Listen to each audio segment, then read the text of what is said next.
Oi pessoal, tudo bem? Nos vídeos anteriores nós vimos que na Itália e na Alemanha a análise dos elementos subjetivos do tipo começaram com a consideração dos delitos de tendência ou expressão, que é o caso da injúria, por exemplo, e acabaram tratando dos delitos descritos em tipos que podem ser divididos em duas partes. Também vimos que na Itália esse assunto foi tratado no âmbito do dolo e na Alemanha no âmbito do tipo. Hoje nós vamos ver o que aconteceu no Brasil. Antes do Código Penal de 1940, a expressão dolo específico até chegou a ser empregada por alguns autores em um sentido comum de intenção determinada. Mas ela não se referia a nenhuma espécie de delito em particular e nem a qualquer modalidade de dolo diferenciada. Por isso ela nem chegou a ter qualquer relevância teórica. O termo dolo específico só foi empregado com uma conotação técnica a partir de Hungria. E é muito interessante perceber que Hungria já utilizou esse termo com a depuração realizada na Itália. Ele não empregou a expressão para tratar dos delitos de tendência, como seria o caso da injúria, mas sim para explicar o dolo nos casos de delitos definidos em tipos, divididos em duas partes.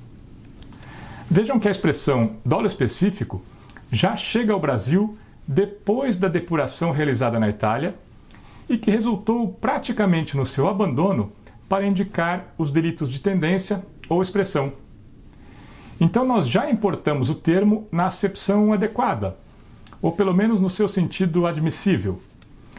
O Hungria aludiu ao dolo específico nos crimes de perigo de contágio de moléstia grave, alteração de limites, estelionato na forma de fraude para o recebimento de prêmio de seguro, quadrilha ou bando, falsidade ideológica, falsa identidade, prevaricação e corrupção ativa.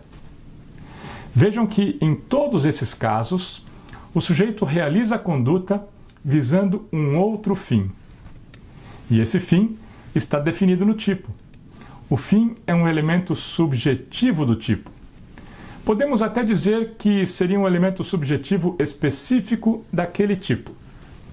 A conduta típica é realizada para alcançar essa finalidade específica prevista no tipo. Por exemplo, a fraude no estelionato é realizada para receber o prêmio de seguro. Então, vejam que o termo dolo específico já chegou no Brasil com um sentido determinado, uma expressão empregada para explicar o elemento subjetivo do tipo nesses casos. E por isso aconteceram duas coisas. A primeira foi a formação da opinião de que o dolo específico não seria uma modalidade de dolo, e a segunda foi o emprego dessa expressão apenas para indicar os elementos subjetivos do tipo nos delitos cujo tipo é dividido em duas partes. Então nós já recebemos o problema solucionado, com o significado do termo depurado. Mas o curioso é que depois começou a surgir uma tendência do uso da expressão dolo específico simplesmente como se fosse um sinônimo de finalidade específica. E nós podemos encontrar com facilidade várias decisões judiciais que justificam a configuração do dolo porque o sujeito teria tido dolo específico de fazer isso ou aquilo. Ou então decisões que consideram que a conduta não é típica porque o sujeito não teve o dolo específico de fazer alguma coisa. E esses argumentos não são apresentados apenas em relação aos delitos descritos em tipos, divididos em duas partes.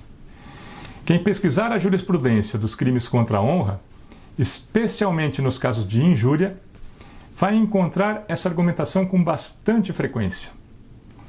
Aliás, também vai encontrar a alusão ao dolo específico em outros delitos de tendência, como é o caso da apropriação indébita. A argumentação é basicamente de que na injúria o sujeito tem que ter o dolo específico de ofender e na apropriação indébita é necessário o dolo específico de apropriar-se.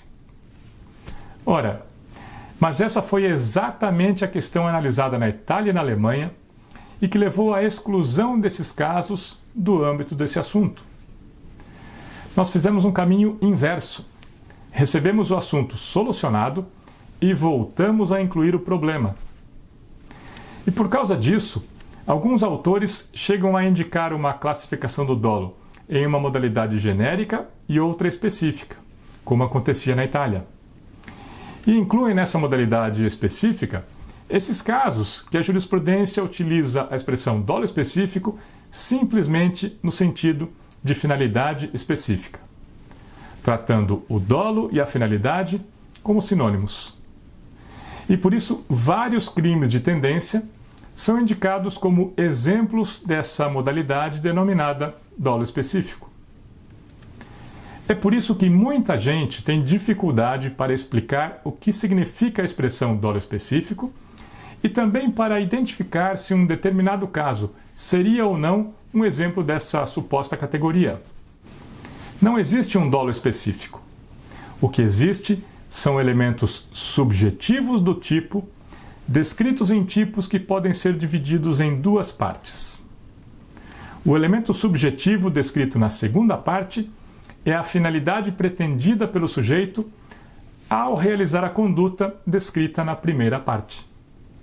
É o caso da corrupção ativa, em que o sujeito oferece vantagem para determinar o funcionário público a omitir ato de ofício. Mas não é o caso da apropriação indébita, porque a finalidade de apropriação é exatamente a conduta típica em si. Não é algo além dessa conduta. A confusão que se instalou no Brasil decorreu da completa desconsideração do desenvolvimento que esse assunto teve na Itália e na Alemanha. A expressão dolo específico não é um problema em si. Ela pode até ser útil para esclarecer o objeto do dolo nos tipos divididos em duas partes. Isso porque, nesses casos, o tipo define uma especial finalidade da conduta, que é um elemento subjetivo determinado. Mas é só isso.